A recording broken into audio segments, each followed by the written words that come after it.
السلام علیکم ورحمت الله وبرکاته. زه یم ستاسې ورور ستاسې ملګری خالد احمد. په دې ویډیو کې زه تاته ډېره اسانه او زبردسته لاره ښیم څنګه کولی شو په خپل موبایل کې لایف ټي وي وګورو. د هر څه نه مخکې که چا زموږ خپل وطن ګل وطن چینل نه یې درسره سبسکرایب کړی سبسکرایب یې کړئ او څنګ د بیل نشانه هم ووهئ چې تر څو هره نوې ویډیو تاسو د ټولو مخکې راورسېږي. که چیرې ویډیو مو خوښه شي نو لایک او شیر یې حتما کړئ.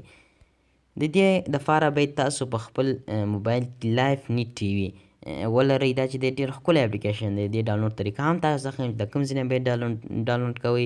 دا چې دی پلی سټور کې نشته دی. د دې لپاره خپل کروم براوزر ته راشئ او زه تاسو ته په ډسکرپشن کې د ویب سایټ لینک اچوم. هغه ویب سایټ به راکاپي کړئ او دلته به یې پیسټ کړئ. چې پیسټ مو وکړئ دلته به ګو پرېوئ. چې ګو مو کله پرېوایئ ګوره دغه ویب سایټ به تاسو ته راخلاص شي. د دې لپاره به تاسو ښکته راشئ لږ او دغه ګوره unable to download click here په دا click here باندې به کلیک ووهئ. په دا click here باندې چې مو کلیک ووهئ ګوره do you want to download دا چې ما ایپ لا ډاونلوډ کړی دی چې بیا ډاونلوډ تاسو همدغه راولي ډاونلوډ باندې به کلیک ووهئ او دا چې د ډاونلوډ شي. دا ډېر ښکلی اپلیکیشن دی.